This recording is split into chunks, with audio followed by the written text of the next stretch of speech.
Welcome into another episode from the Critics Collective. I'm the Dad Panther, writer, streamer, content creator, master of none. I'm here with Iris, and I'm here with the not so super fan Manny, as we're going to talk Marvel Zombies. And it is the time for the holiday season. That season upon us being Halloween. So there's some scary stuff that the channel is going to showcase in the next 30 plus days. Now, hit the subscribe button, like, follow, comment, notification bells on. For this, basically, the rundown, as always, we're going to give you the synopsis of what this is about, and then we're going to give you your highs and lows. We're going to go ahead and rate it, and just at the end, like a Marvel movie, there's trailers. Just get out of here, because we will spoil it at the end. After we rate it, we're going to give you some time to leave the theater. Then we'll really quick go with a nice little point or something. So with that being said, Manny, what is the storyline of Marvel Zombies? So the Marvel Zombies basically follows the comic book where you have this alternate universe of Marvel where is overtaken by a zombie plague, and you have a few survivors, like as far as the, not the Avengers actually themselves, just like these local heroes where you have Kamala Khan.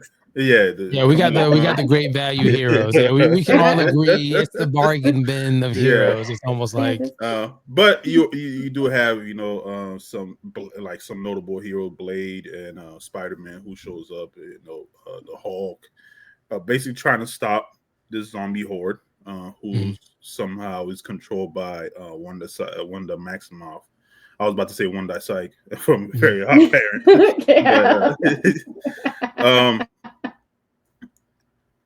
And throughout this whole process, you could see some connection towards the greater MCU universe, but overall, basically trying to stop a zombie horde from taking over. All right. So with that being said, Iris, what are your highs and lows on this one? Okay, highs. The fact that we got to see Blade, and this was a different type of Blade. Okay, as soon as I saw it, I was like, I love the little crossover. I'm not gonna spoil it. We're gonna say it for the end. Yeah, if you seen it, you cool, know, you know. So I was very, very excited about that one. And I don't want to say I really had any lows, to be honest with you, because I know they're just starting out with this. So like the storyline itself was great, but I don't know, I guess if I had to name a low, I would have to say the fact that they only gave us 4 fucking episodes. Okay. And I have to throw that F in there, because it's like, really? 4? You wanted more. That's what 4? It was. Yeah. That's what it was. No. That's what kills me. Like before it was, they were just giving us like 8 or 10. Like what happened to the good old days when you got like 22 episodes in a season? We'll talk, really missing that. We'll talk about. I think I got a little something for that. Manny, what are your highs and lows on Marvel Zombies? So I'm gonna go off with my highs first. All right. Especially for a Disney show, I did not expect it to stay for them to keep to the source material. Where as far as gory, people getting their heads ripped off, because literally in the Disney Channel, that part in the lore, the whole story.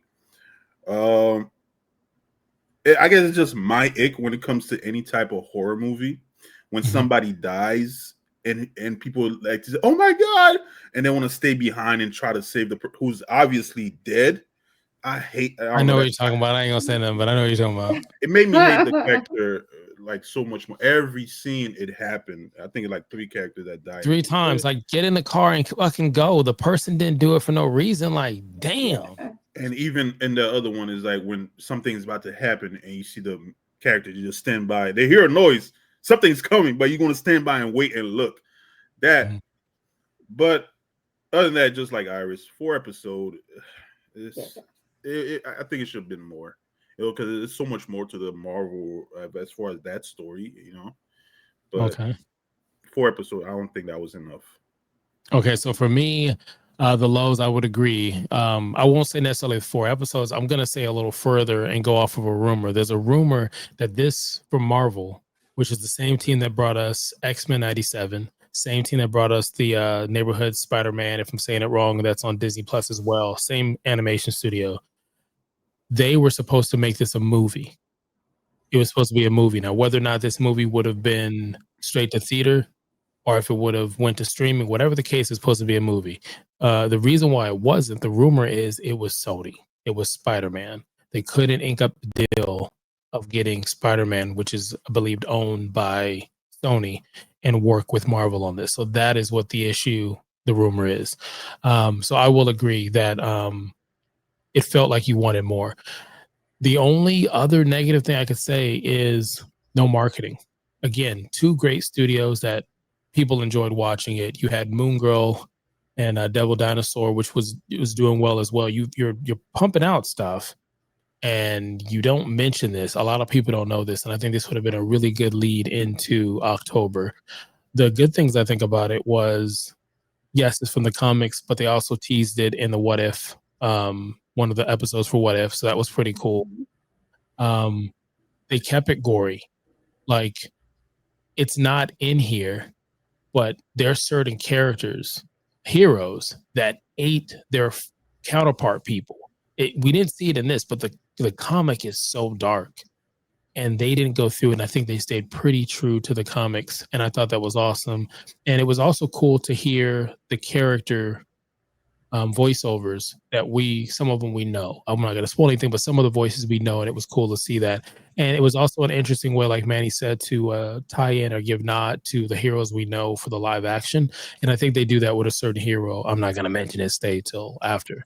But with that being said, Manny's like, he going to fuck it up. He going to say it. No, I didn't. We're going to go ahead and rate this thing. So we rate here from a 0 to a 5, 5 being excellent, 0 being not so good. So with this Marvel's zombie, just in time for Halloween, just in time for the spooktacular that is October, what are you rating this, Iris? So other than the fact that it was short, the story itself I really, really enjoyed, especially because it stayed true to a lot of the source material. I'm actually gonna give this a 5. Because I really enjoyed it and it made me want more. Like, I know they do that on purpose as like a technique to reel you in.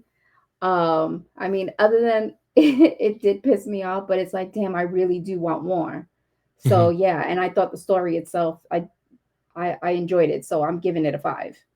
Okay, I'm going to jump in and say I'm going to give it a 5 as well. I wanted to give it a 4 because, like Manny said, there are some moments that you're like, come on, turn around, do this.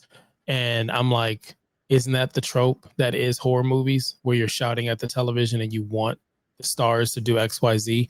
I'm saying bravo on Marvel to go gory, to go rated R, and we want more of this. So if this is the way to say, hey, look, make more of it, talk more of it, spend some money this way, rated R, gore, I'm fine with it. Manny, what do you got? I'm gonna give it a 4. I knew it. As soon as he smirked at my 5, and then he's like, I know. There was a pause there. There's always a villain. There's always a villain amongst heroes. Although it is a good animated short, definitely with 4 episodes and the way it ended, feels like they're probably going to make it like a Halloween special type of thing and do another one next year. But overall, they did stick to some of the source material, but I feel like the story was kind of lackluster in some part. Other than the issues I've had as far as the character, which I have with every horror movie, it was a good show. I enjoyed it, but I don't think it's like an excellent show, but it's a good show. Okay, so this is the part where we say, hey, hit the subscribe button, like, follow, comment for more, notification bell. There may be some links. If you click those, we get a nice little kickback, and then the trailer would end or the credits will roll, and you're supposed to leave with your popcorn, and somebody's sitting there saying, it's Marvel, don't leave. There's some at the end. Listen, I'm telling you right now, we're going to spoil this shit, so get out. Bye. Is everybody gone? All right, so real quick, we're going to pick one moment only, where you either loved it or you didn't love it, and it's a spoiler. It is what it is. Iris, you go first. Okay, thank you. My favorite part was when they introduced Blade into our story, and he is combined with Moon Knight. And then they explain how he ends up being combined with Moon Knight because his previous avatar gets killed, during the zombie apocalypse, whatever. And of course, jumps in. He jumps in, and I'm like, yes, throw my panties at it. Yes. Also like Blade's vibe because he was more like just straightforward. Turn me to a vampire. No, just smooth with it. Yeah, it sucks that he wasn't voiced by Marshall. I don't know. I don't know if it was because the movie. We'll never know, but that would have been cool. But Marvel can't figure that out. What do you got, Manny? What's the one thing you're like?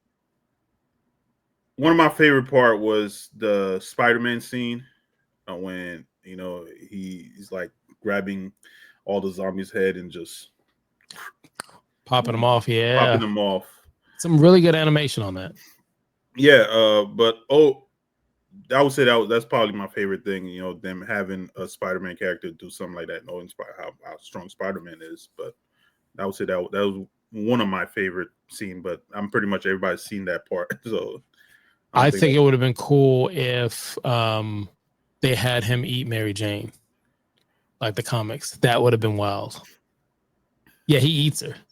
He eats the fuck out of her. Yeah, and I'm not talking about sinners. I ain't talking about sinners. I ain't saying that. But the part that I would say, and there's so many moments, the part that I would say is it's a true King's ending for T'Challa as Black Panther. I won't, just in case you happen to still be in the theater and we told you to leave, I'm not going to give the full details, but they do something that I believe allows him to sacrifice himself in a way for the story and for people. And I thought that was really cool. I thought it was really cool how they did it. I wish they would have done that with the second Black Panther movie, but that's a different discussion for another day. But yeah, that's it. That's us. So with that being said, you could have been anywhere in the world. We appreciate you being here. Until next time, lick allow.